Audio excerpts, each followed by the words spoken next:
Alors, je voudrais simplement, oui, effectivement, vous parler de sortir de Babylone. Mais évidemment, je prêche, enfin, je m'adresse à des adventistes du septième jour qui ont déjà entendu tellement de prédications là-dessus que je n'ose même pas vous parler de sortir de Babylone. Mais je vais quand même un petit peu en parler, mais vous l'avez compris, sortir de Babylone, c'est quelque chose que j'ai introduit et je veux faire un lien avec que Babylone sorte de nous, que Babylone sorte de nous. Alors, faut-il s'inquiéter pour soi? Faut-il s'inquiéter de son avenir ou faut-il s'inquiéter pour Dieu de ce qui se passe en ce moment, là, ces derniers mois, ces quelques années, entre autres avec cette séquence sanitaire mondiale? Faut-il s'inquiéter égoïstement pour ma petite place au ciel, hein, mon petit précaré au ciel avec ma famille, ou faut-il au contraire rester plutôt calme par rapport à tout ce qui se passe? Alors aujourd'hui, clairement, le chrétien s'inquiète pour lui, s'inquiète pour son avenir professionnel, s'inquiète pour ce qui peut lui arriver, il s'inquiète pour ce qui peut arriver. Si je m'inquiète maintenant pour Dieu, ce serait assez curieux, on pourrait me faire la remarque et ça reviendra à dire que Dieu a des problèmes. Si je m'inquiète pour lui, c'est qu'il a des problèmes, c'est qu'il est en problème et c'est qu'il a du mal à s'en sortir, Dieu, n'est-ce pas? Il a du mal à s'en sortir et qu'on se préoccupe de sa situation. Je reviendrai évidemment là-dessus. Sortir de Babylone. Alors oui, si on considère que le chef de Babylone, c'est Satan, il faudrait commencer par définir ce que c'est que Babylone. Alors Babylone, c'est le nom d'une ville antique, hein, de Mésopotamie qui se situe sur l'Euphrate. Et Babylone est à peu près maintenant 200 kilomètres au sud-est de la ville de Bagdad, la capitale, comme vous le savez, de l'Irak, à côté d'une ville très moderne qui s'appelle Hilla. Le nom Babylone est parfois utilisé pour définir la totalité de l'empire babylonien. Donc c'est à la fois une ville, on peut aussi employer Babylone pour la totalité de l'empire babylonien, donc là on est plutôt sur l'aspect biblique. Bon, Babylone, vous le savez, est aussi un système politico-religieux, n'est-ce pas, cité plusieurs fois dans la Bible, un système qui est fait d'alliances avec les hommes pour s'ériger contre le royaume de Dieu. Et Babylone, c'est pas que ça. Babylone, pour les Rastafari, ils identifient Babylone au monde occidental, n'est-ce pas? Donc pour les Rastafari ou les Rastafari, ça dépend comment on prononce, ils y voient donc la continuation directe du pouvoir des empires qui ont dominé le monde, chacun à sa période, et les Rastas, puisque les Rastafari, c'est les Rastas, considèrent alors que leur terre devient un enfer terrestre, une sorte de captivité de l'esclavage, et l'île devient alors la Babylone des Caraïbes, le symbole de leur emprisonnement. Ça, c'est pour les Rastas, la Jamaïque, l'arc antillais, la Caraïbe. Mais Babylone, c'est aussi un mot que personnellement j'employais quand j'étais beaucoup plus jeune sur l'île de la Guadeloupe, parce que dans la Caraïbe, Babylone, on définit aussi la police, les policiers. Donc quand je voyais une voiture de police, je disais à mes camarades, ah, Babylone est là. Voyez. Donc Babylone, c'est pas qu'un mot, c'est plusieurs définitions de ce mot Babylone. Il n'en reste pas moins que nous sommes des chrétiens, adventistes du septième jour, bienvenue aux autres dénominations.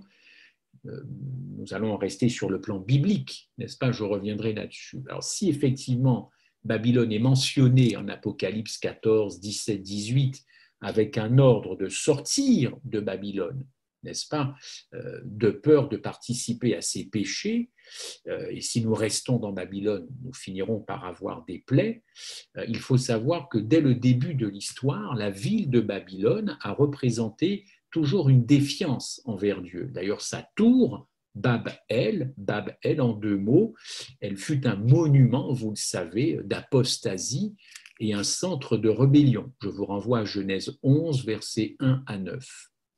Lucifer était le roi invisible de cette Babylone apostate, cette ville orgueilleuse, cet état d'esprit orgueilleux, Ésaïe 14, vous lirez tout le chapitre, et il a voulu faire d'ailleurs de cette Babylone son plan pour diriger la race humaine, et à travers la Bible, on voit très bien qu'il existe une lutte entre Jérusalem, la cité de Dieu, et Babylone, la cité de Satan. Donc on a donc deux cités, deux états d'esprit, deux systèmes qui s'opposent depuis le début jusqu'à la fin. Donc c'est autrement dit le conflit entre le mal et le bien, ce que nous appelons le conflit cosmique, n'est-ce pas? Et pendant les premiers siècles, lorsque les Romains opprimaient les Juifs et les chrétiens, eh bien, les Juifs désignaient Rome en disant Babylone. Les Juifs désignaient Rome en disant c'est Babylone. D'ailleurs, beaucoup pensent que Pierre, l'apôtre Pierre, a utilisé le mot Babylone comme un pseudonyme pour désigner Rome. Vous trouverez ce texte dans 1 Pierre 5, verset 13. Je lis juste la première partie du verset. La communauté des élus qui est à Babylone. Donc pour Pierre, Babylone, c'est Rome. C'est Rome. Voilà. La plupart des protestants, à l'époque de la Réforme, de Luther d'ailleurs, appelaient l'Église de Rome Babylone, la Babylone spirituelle. En Apocalypse 17, c'est l'ennemi clairement désigné du peuple de Dieu à cause d'ailleurs de son apostasie et de ses persécutions. Apocalypse 17. Très bien. Dans Apocalypse toujours, Babylone, vous le savez, se réfère donc à une femme, méchante d'ailleurs, la mère des prostituées, et à ses filles qui sont impures, c'est même la mère des fornicateurs. Apocalypse 17, verset 3. Si je reste toujours dans Apocalypse, ça symbolise effectivement toute une organisation religieuse, donc apostate, donc de dirigeants, et plus particulièrement une alliance religieuse apostate entre la bête et son image qui provoquera une crise finale, totale, qui est décrite dans Apocalypse 13, versets 15 à 17. Si je reste toujours en Apocalypse, le message du deuxième ange révèle la nature universelle de cette apostasie de Babylone et de sa puissance coercitive, c'est-à-dire de sa volonté de soumettre par tous les moyens. C'est ça, employer des mesures coercitives, c'est employer des mesures très fermes, très strictes. Alors, elle a fait boire, cette Babylone, à toutes les nations du vin de la fureur de son inconduite. Je le répète, mais vous le savez, depuis que vous êtes nés, le vin représente des enseignements hérétiques.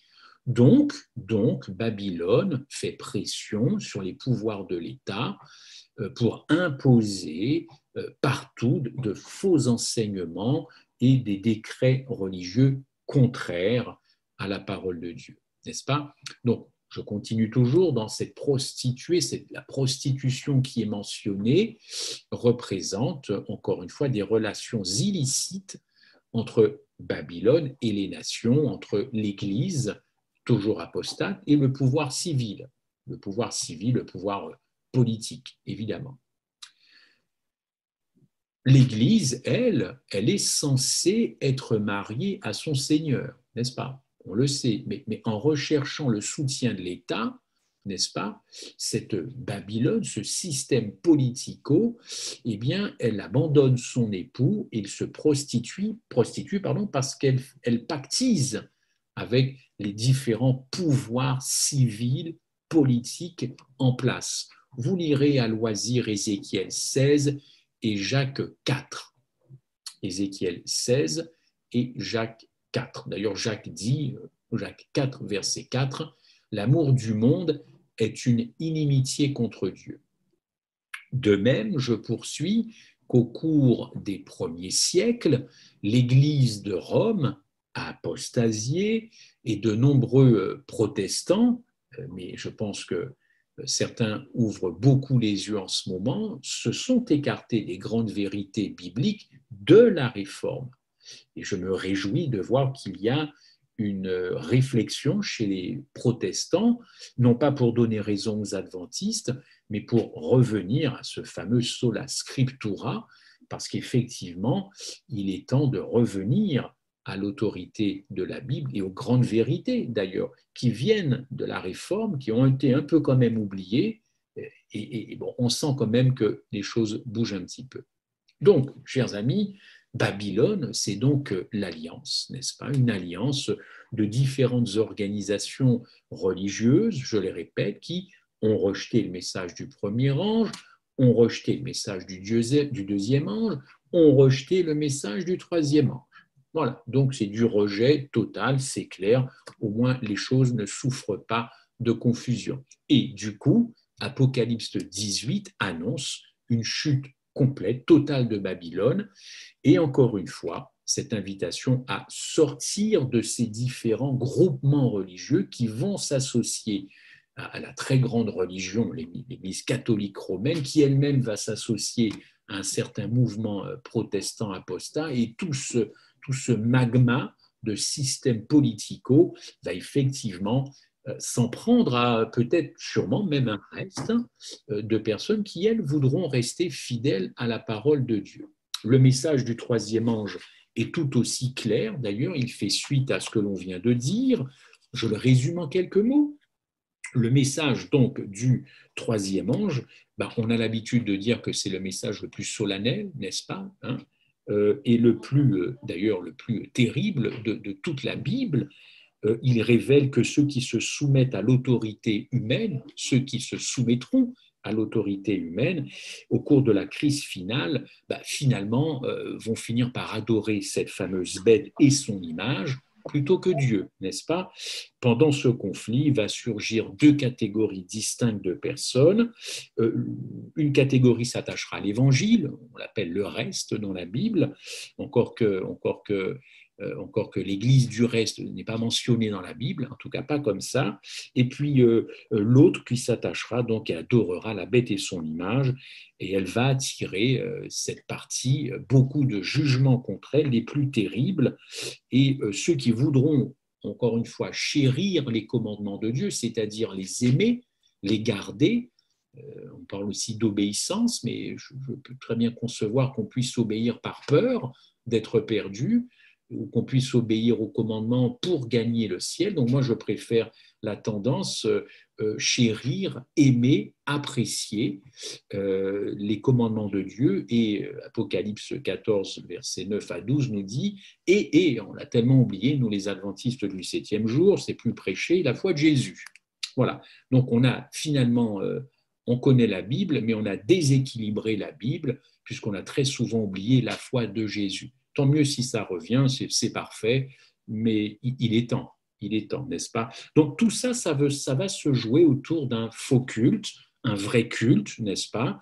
Un vrai évangile, un faux évangile. Et puis, lorsque cette question sera clairement présentée au monde, alors voilà, donc la prédication du message des trois anges, n'est-ce pas, puisque c'est bien ça, eh bien, il faudra faire un choix. Hein. Certains vont rejeter, par exemple, le mémorial du sabbat qui embrasse tout ça. D'autres resteront soit dans le dimanche parce qu'ils n'ont connu que ça, ou d'autres seront totalement indifférents à cette prédication qui nécessite de faire un choix. Mais encore une fois, ce choix doit être éclairé et accompagné de beaucoup de pédagogie, beaucoup d'enseignement et beaucoup d'amour. Il ne s'agit pas de prêcher le message des trois anges pour faire des adventistes du 7e jour, mais d'abord pour faire des amoureux de Jésus-Christ, n'est-ce pas? Qu'ils connaissent leur sauveur. Enfin, c'est tout de même ça. L'enjeu du retour de Jésus-Christ, c'est Jésus-Christ qui vient chercher un peuple qu'il aime et un peuple qui le connaît, pas un peuple robotisé par des enseignements, des doctrines, des lois, des préceptes et tout. L'amour, c'est le cœur. Donc, il faudra faire un choix. En tout cas, à ce moment-là, lors de la prédication de ce message, il faudra que chacun fasse un choix où je prends le véritable évangile où je laisse ce véritable évangile et je garde mes acquis, mon origine, mon éducation, mon hérédité. Un choix sera à faire, n'est-ce pas? Chers amis, le message du troisième ange, puisque je suis dans Sortez de Babylone, tourne l'attention du monde, encore une fois, vers les conséquences qu'entraîneront effectivement le refus d'accepter l'évangile éternel, et le rétablissement du vrai culte, n'est-ce pas?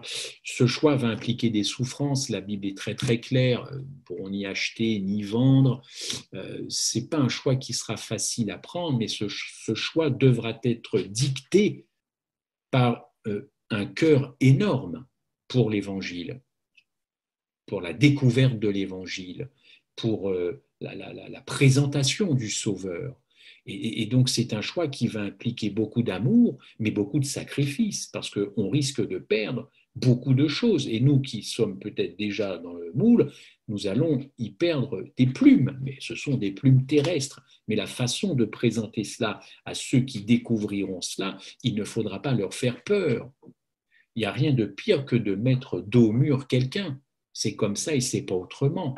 On ne met pas dos au mur les gens. En général, on a de très mauvaises réactions, de mauvais réflexes quand on est dos au mur comme cela. C'est pareil pour l'évangile dans la prédication du message des trois anges. C'est bien beau d'annoncer ce qui va arriver, mais vous faites quoi après de cette personne? Vous la baptisez tout de suite et puis peu importe qu'elle ait compris, c'est pas grave, elle est sauvée.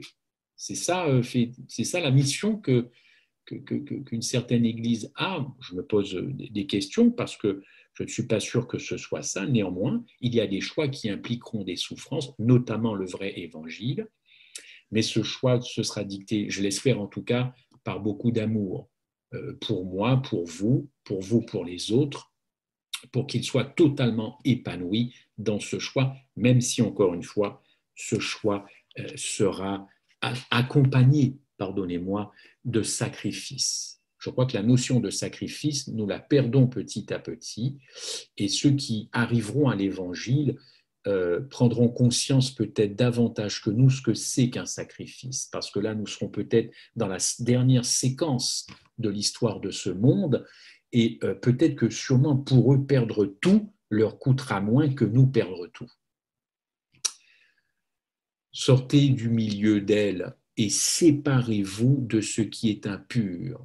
Vous connaissez ce verset et dans ma tête, il fait aussi écho à un autre verset de Corinthiens, de Paul. Achevez votre sanctification dans l'amour de Dieu. Je dis bien l'amour parce que le texte est écrit dans la crainte. Et encore une fois, on a dénaturé ce mot. Je ne vais pas faire une prédication sur la crainte. Vous savez que ce n'est pas la peur. Donc, achevez votre sanctification dans l'amour de Dieu, parce que c'est lui qui fait notre sanctification. Au fond, chers amis, quand on parle de justification, de sanctification, c'est en rapport avec notre condition de pécheur. Je ne vous apprends rien. Donc, il faut parler du péché, n'est-ce pas? Et trop souvent, nous réduisons le péché donc à un acte, je le dis assez souvent, alors que ce n'est pas du tout ça dans la Bible. Quand on comprend l'apôtre Paul, alors bien sûr, le péché, c'est un acte, mais si vous réduisez le péché à un acte, vous passez à côté de la substance même de ce que c'est le péché. Il faut savoir que le péché, c'est une puissance, c'est un principe actif, c'est comme on est comme en chimie, un principe actif dans la vie d'un homme, d'une femme ou d'un jeune. Lisez Paul au chapitre 6, 7 et 8, et vous allez tout de suite comprendre que ce n'est pas moi qui vous enseigne ça, mais c'est l'apôtre Paul. Mais moi, j'ai envie de vous dire ce matin ou cet après-midi qu'au fond, le péché, c'est surtout une infidélité. Et nous avons d'ailleurs parlé ce matin dans l'école du sabbat de sabbat, justement, fidèle infidélité. Pour moi, le péché, au-delà de ce qu'il est intrinsèquement dans la Bible, avec la définition qu'il est donnée dans la Bible, il n'y a pas de souci, mais derrière ça, derrière un acte, il y a une infidélité relationnelle. C'est ça pour moi en fait le péché. C'est plus vaste que simplement un acte. C'est une rupture relationnelle, comme l'a dit d'ailleurs le prophète Ésaïe. Et je vous invite à prendre vos Bibles, ou en tout cas la référence. Moi, j'ai ma Bible sous les yeux. Je vais vous lire la totalité d'Ésaïe 52, enfin pas la totalité du chapitre, mais le verset qui nous intéresse. Écoutez la parole de Dieu aujourd'hui à propos du péché. Mais ce sont vos crimes, pardonnez-moi, mais ce sont vos crimes qui mettent une séparation entre vous et votre Dieu. Qu'est-ce que vous retenez? Le mot-clé dans cette phrase, on le sait, c'est séparation. Donc, nos crimes, nos péchés, notre infidélité relationnelle crée une séparation entre Dieu et nous. Ce sont vos péchés qui vous cachent sa face, qui nous cachent la face de Dieu et qui l'empêchent, pardonnez-moi, de l'écouter. Ésaïe 52, rupture relationnelle. Derrière, encore une fois, décidément, derrière l'acte.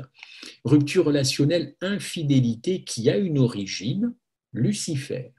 On est d'accord. Lucifer, dès le ciel, il a introduit quoi? Eh bien, j'en viens à ce que je voulais vous dire aujourd'hui. Lucifer a introduit la notion de Babylone. En effet, au ciel, on connaissait que des bonnes choses. Le ciel, actuellement encore, ne connaît que l'altruisme. Le ciel ne connaît que l'agapé.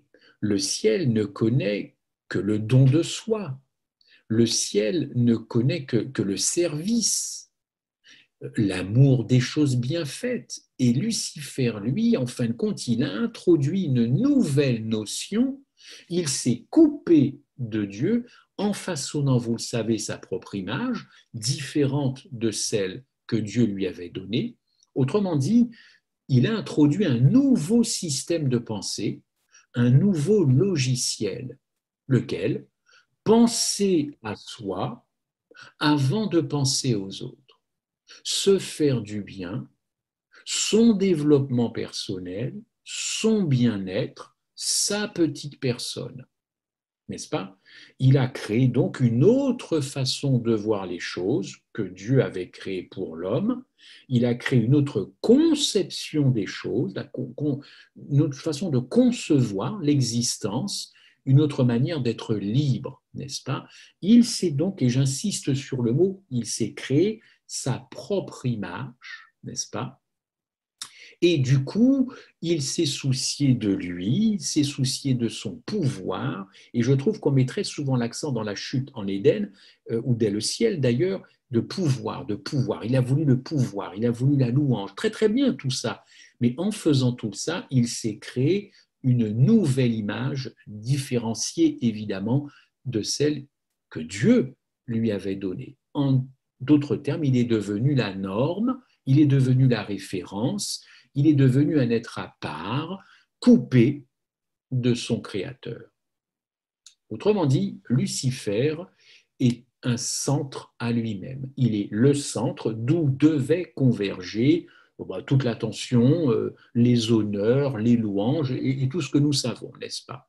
Vous lirez d'ailleurs à ce sujet, et on va le lire parce que franchement, quand je suis retombé sur ce verset, ça m'a vraiment, ça m'a quand même un peu bouleversé. Regardez Ésaïe 47, verset 10, s'il vous plaît. Je vous laisse quelques secondes. Ésaïe 47, verset 10. Voilà la définition du diable. Voilà la définition luciférienne de Lucifer.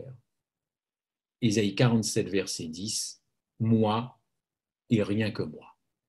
En tout cas, pour moi. Vous avez peut-être votre propre définition. Je vous suggère celle du prophète Ésaïe, moi et rien que moi. Eh bien, sachez, chers amis, que cette notion est totalement étrangère au ciel. Car à aucun moment, au ciel, Dieu ne pense à lui-même ou les anges pensent à eux-mêmes. On pense à l'autre. C'est quelque chose de très décentré. On pense à l'autre, toujours à l'autre, et on ne pense pas à soi. Le mal est donc fait. La racine de l'égocentrisme est installée maintenant au ciel. Évidemment, je remonte au moment de la rébellion, et elle prendra racine en Éden, évidemment. Voyez-vous, Babylone, c'est cette définition d'Ésaïe 47, verset 10. Moi et rien que moi. Alors, si vous voyez Babylone comme uniquement un système politico-religieux bien construit, bien biblique, bien scripturaire, si pour vous Babylone, c'est ça, eh bien, en pointant du doigt un système politico-religieux, ça vous évite de parler de vous. Ça vous évite de parler de votre caractère. Pointer ce système apostat, c'est pratique. Intellectuellement, c'est très confortable. Pourquoi? Ben parce qu'on dit qu'on n'y est pas dans ce système politico-religieux. Parlons clairement, nous sommes adventistes du 7e jour, c'est l'Église catholique romaine qui est visée. Donc c'est très pratique intellectuellement, c'est très confortable de toujours dire ce sont les autres. Moi, je ne suis pas dans ce système-là. Et la Bible dénonce ce système, haro sur ce système. Moi, je ne suis pas dans ce système. Je suis adventiste et je ne suis pas catholique romain ou je ne suis pas dans cette alliance amalgame avec les protestants, n'est-ce pas? Chers amis, ça nous détourne de nous-mêmes, n'est-ce pas? Encore une fois, c'est confortable d'adopter ce genre de position et on se dit encore une fois qu'on ne fait pas partie de ce système et ça évite de parler de soi. Mais chers amis, voir Babylone comme mon propre caractère, comme le culte de ma personnalité, comme l'image que j'entretiens de moi, comme l'image que je veux renvoyer aux autres, n'est-ce pas? Ça, c'est dérangeant. Pourquoi? Parce que ça m'expose. Ça m'expose et c'est sensible et je n'ai pas envie de m'exposer. Je n'ai pas envie que les autres voient qui je suis réellement. Et quand je suis en communauté, en public, je veux renvoyer une image positive de moi, n'est-ce pas? Autrement dit, je prends beaucoup moins de risques à parler des autres qu'à parler de moi. Et je le dis pour moi. On prend beaucoup moins de risques, on s'expose moins, on se met moins à nu quand on parle des autres que quand on parle de soi. Et pourtant, Babylone est en moi, il va falloir que je règle ça. Écoutez 2 Timothée 3, verset 2. 2 Timothée 3, verset 2. Les hommes seront épris d'eux-mêmes. Vous connaissez bien ce verset, n'est-ce pas? Ils seront épris d'eux-mêmes. Alors autrement dit, ils seront égoïstes. Ils vont s'aimer eux-mêmes. Ils vont finir par détester les autres et ils vont s'aimer eux-mêmes. Et la Bible Martin, je suis allé voir, parle même d'idolâtrie. Les hommes, à la fin, vont s'idolâtrer eux-mêmes. Alors vous allez me dire, non, non, mais moi je ne suis pas dans 2 Timothée 3, 2, je ne m'idolâtre pas, j'adore Dieu. Voyons voir la suite, n'est-ce pas? C'est ce que je vous souhaite, c'est ce que je me souhaite. Mais cette façon de s'aimer, quel que soit le niveau, eh bien évidemment, cette façon de fonctionner, c'est une fonction babylonienne. C'est un fonctionnement babylonien. Avoir toujours le soin de son image, le soin de paraître. Vous savez, il y a le paraître et l'être. Le soin de paraître beau, paraître belle, toujours bien habillé, toujours tiré à 4 épingles, c'est l'esprit de Babylone. Je ne suis pas en train de vous parler de l'hygiène corporelle ou de la propreté vestimentaire. Évidemment, quand on a un costume pour aller louer Dieu, c'est mieux que d'y aller en short. Quand on n'a qu'un short, confier cette affaire à l'Éternel. Non, non, je parle de ceux qui effectivement sont dans cette obsession peut-être de l'image, comme d'ailleurs Lucifer s'est créé sa propre image au ciel, quand il s'est détaché de l'image de Dieu, que Dieu lui avait créée. Cette notion d'image est importante. Donc, je ne parle pas d'hygiène corporelle, je ne parle pas de propreté vestimentaire, je parle ici de l'état d'esprit qui me pousse à prendre soin de mon image, car tout est image aujourd'hui, n'est-ce pas? Je ne vous apprends rien. Afficher son image sur les réseaux sociaux, montrer sa vie, développer sa vie sur les réseaux, montrer sa personne, montrer ses activités, montrer ses vacances, relève, selon moi, quand on a compris l'Évangile et quand on a compris Jésus-Christ, d'un état d'esprit babylonien. Je m'expose et les gens trouvent cela légitime car je le vaux bien de m'exposer. Ma personne intéresse les autres. Mes activités intéressent mes amis. Ma vie intéresse mon cercle d'amis. Chers amis, c'est le fonctionnement de Babylone. En tout cas, ça peut paraître candide n'est-ce pas, toute cette affaire-là. Mais grattez un peu, s'il vous plaît. Hein. Ne vous cassez pas les ongles, mais grattez un petit peu et vous allez voir s'il n'y a pas des connexions avec un état d'esprit luciférien. Quand on est concentré sur toi, sur soi, chers amis, on n'est jamais satisfait. Jamais, jamais satisfait. Jamais. Quand on est occupé à penser à soi, à penser le monde tel qu'il devrait être, selon soi, on n'est jamais satisfait. Et on rouspète tout le temps, tout le temps, tout le temps, parce que le monde devrait être à l'image de ce que l'on se fait. Quand on voit l'autre comme systématiquement un ennemi, n'est-ce pas, on n'est jamais satisfait et on se plaint toujours, toujours. Et il y en a même qui vont jusqu'à murmurer contre Dieu que les choses ne se passent pas comme elles devraient se passer. On murmure, on se plaint. État d'esprit babylonien. Quand on passe du temps à dénoncer toutes sortes de choses, au fond, je détecte chez ces gens-là qu'ils ne sont pas en paix, parce qu'ils sont tout le temps dans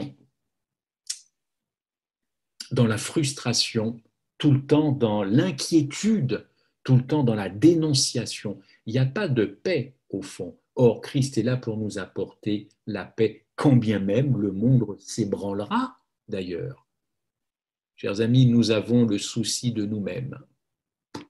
Il faut être au clair. Dieu a le souci, lui, de nous. La question est, est-ce que le christianisme apporte des solutions à toutes mes activités ou mon état d'esprit babylonien? La réponse est oui, mais le problème, c'est que ça ne se voit pas chez le chrétien. L'infidélité dont encore une fois nous parlions ce matin dans les classes d'école du sabbat ou en Zoom ou ailleurs a toujours été la constante du christianisme. L'infidélité, c'est la constante du christianisme, depuis la première église, Apocalypse 3, jusqu'à la dernière, Laodicée, et le peuple de Dieu. Infidélité, c'est la constante. L'infidélité, c'est Babylone. Lucifer au ciel, quand il se rebelle, il est infidèle. S'inquiéter pour Dieu dans le sens de se soucier de ce qu'il éprouve, lui, devrait être le premier souci du croyant. Nous devrions nous inquiéter, nous soucier de ce que Christ pense, de ce que Christ ressent. C'est ça qui devrait être notre première inquiétude, n'est-ce pas? Surtout, encore une fois, à la lumière de ce qui se passe. Et j'invite tous ceux qui entretiennent effectivement autour, et parlons, mettons les pieds dans le plat, de ce problème de vaccination obligatoire, pas obligatoire, qu'ils se soucient d'abord non pas d'eux, puisque manifestement ils ont décidé ou de ne pas se faire vacciner ou de se faire vacciner, mais à la rigueur on s'en fiche, c'est quelque chose de personnel, qu'ils se soucient de Dieu dans cette affaire-là, qu'ils se soucient de Christ, comment Christ voit les choses, laisse-t-il faire les choses, comment va-t-il s'y prendre? On sait quand même un petit peu à travers les prophéties, je veux volontairement jouer le naïf, mais pensons d'abord à lui avant de penser à nous. Nous recentrons, encore une fois, dans tous les messages que je reçois et que je vois, nous recentrons encore le problème vers nous. Alors vous allez me dire, oui, mais c'est nous qui prenons le vaccin. Dieu n'est pas à vacciner. Et alors? Et alors, sortons un petit peu et allons voir un petit peu comment voit le ciel tout cela. Oui, pourquoi? Parce que je vous dis, Dieu est bien descendu dans Babylone. Babylone, quand il est venu sauver la race humaine, c'était ça Babylone. Jésus-Christ est devenu le mal, vous le savez. Christ a été fait malédiction, vous le savez. Écoutez Galates 3, verset 13, Christ nous a racheté de la malédiction de la loi, étant devenu malédiction pour nous, car il est écrit, maudit est quiconque est pendu au bois. Les ténèbres étaient bien sûr terre à ce moment-là. Je gagne un petit peu de temps, il y a pas mal de versets, Ésaïe 9, mais les ténèbres ne régneront pas toujours sur la terre. Jean 1, verset 5, vous le savez, la lumière, lui, dans les ténèbres, et les ténèbres ne l'ont pas reçu. Job 17, verset 12, que la lumière est proche quand les ténèbres sont là. Jean 8, verset 10, Jean 12, 46, 1 Jean 2, 8, et beaucoup d'autres. Les ténèbres, c'était véritablement Babylone quand Christ est venu pour sauver la race humaine. N'est-ce pas? Le péché était à son paroxysme, évidemment. sans parler des ténèbres qui étaient à Golgotha, où tous les démons étaient présents, évidemment. Dieu n'a pas eu le souci de lui quand il décida de s'incarner pour venir sauver la race humaine. Il n'a pas pensé à lui, il n'a pas eu le souci de sa réputation, ni jusqu'à combien le péché allait être terrible pour lui, ou le niveau de ses souffrances. Satan, lui, a eu le souci de lui-même. Il a eu le souci de lui-même car ses motivations étaient très égocentrées. C'est lui, moi, et rien que moi. Les autres après, n'est-ce pas? Les autres ne sont rien pour Satan, n'est-ce pas? Et pour nous, l'autre, est-ce que c'est un Satan, l'autre? Est-ce que c'est un ennemi? Est-ce que l'autre n'a rien à faire là? Vous voyez, Babylone, c'est à la fois, encore une fois, un état d'esprit et des actes qui vont effectivement ensemble. Babylone n'est pas qu'un système politico-religieux. Satan ne se soucie pas de nous, sauf à nous pousser à nous exalter nous-mêmes, à nous voir grands, beaux, forts, intelligents et surtout indispensables. Or, Dieu, lui, s'est incarné, il s'est mis à nu, il est venu en découdre avec nos captivités babyloniennes, nos esclavages, nos frustrations, nos revendications, tout ce qui nous a détruits a été embrassé par l'incarnation. Pour Jésus-Christ, l'incarnation, c'était comme venir un enfer. Je l'ai déjà dit dans une prédication il y a un petit moment, ce fut l'enfer. C'était entrer dans la condition humaine pécheresse, c'était l'enfer pour lui. C'était une sorte de captivité, cette incarnation. Venir s'incarner dans un être et porter les péchés du monde entier, c'était une captivité pour le Christ.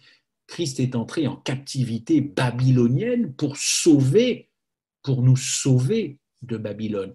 L'amour était plus fou que tout. L'amour était plus fou que les mots que j'emploie. L'amour était plus fou que tout.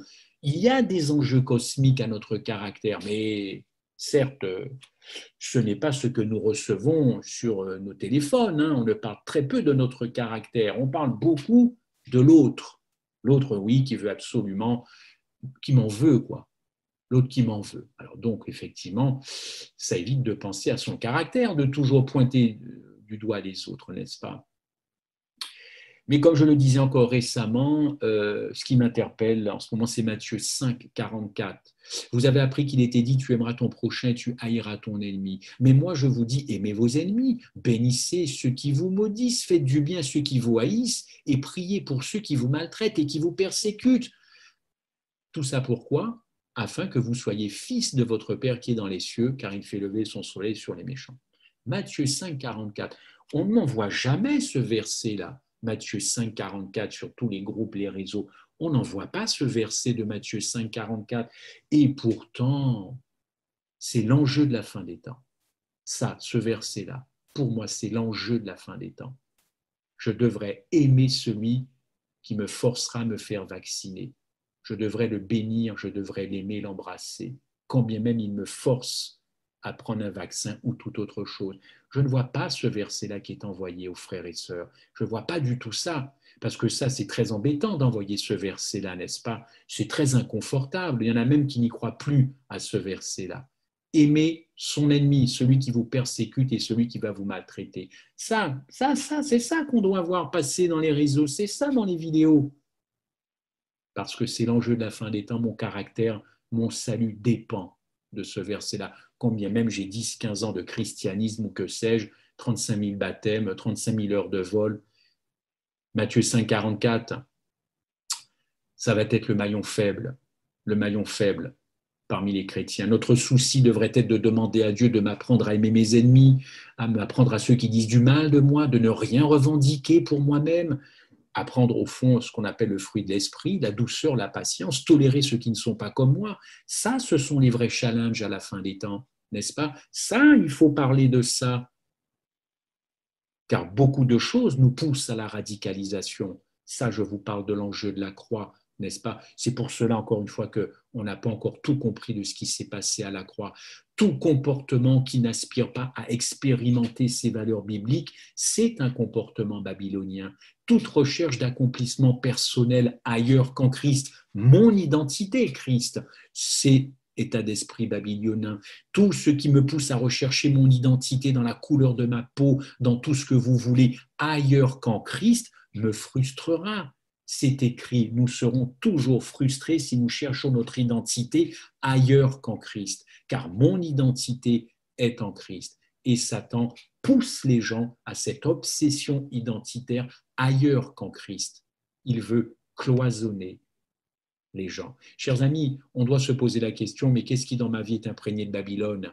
Car on peut sympathiser avec Babylone sans le savoir, dans les domaines de la politique, dans le vestimentaire, dans le sexe, dans les loisirs, dans le travail, dans la famille, dans la musique, dans la technologie. Babylone, ça commence très très tôt dans la vie, ça commence bébé. Ça commence bébé, ça se poursuit avec l'éducation que l'on reçoit, puis ensuite la vie d'adulte que l'on mène, n'est-ce pas? Les valeurs babyloniennes, elles sont très fortes et elles sont évidemment en opposition avec les valeurs de l'Évangile. Mais Babylone, c'est encore une fois dans le look.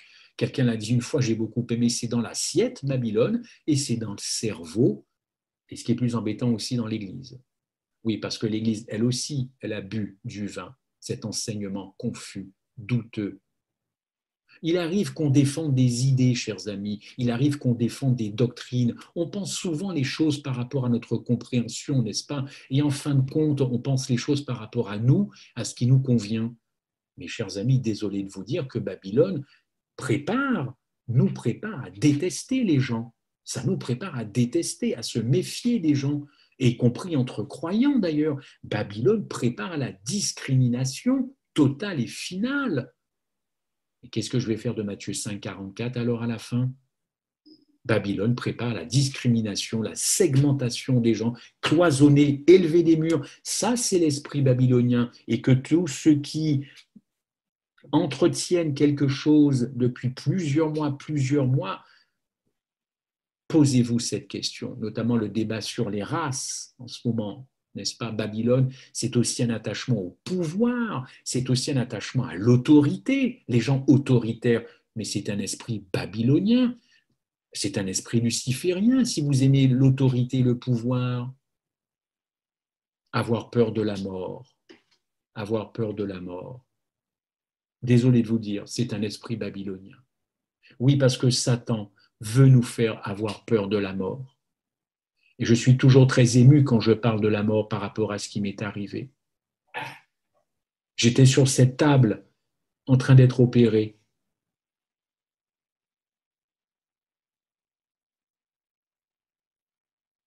Et il s'est passé beaucoup de choses dans ma tête. La peur de la mort doit être étrangère aux disciples de Jésus-Christ. Nous ne devons pas avoir peur de mourir.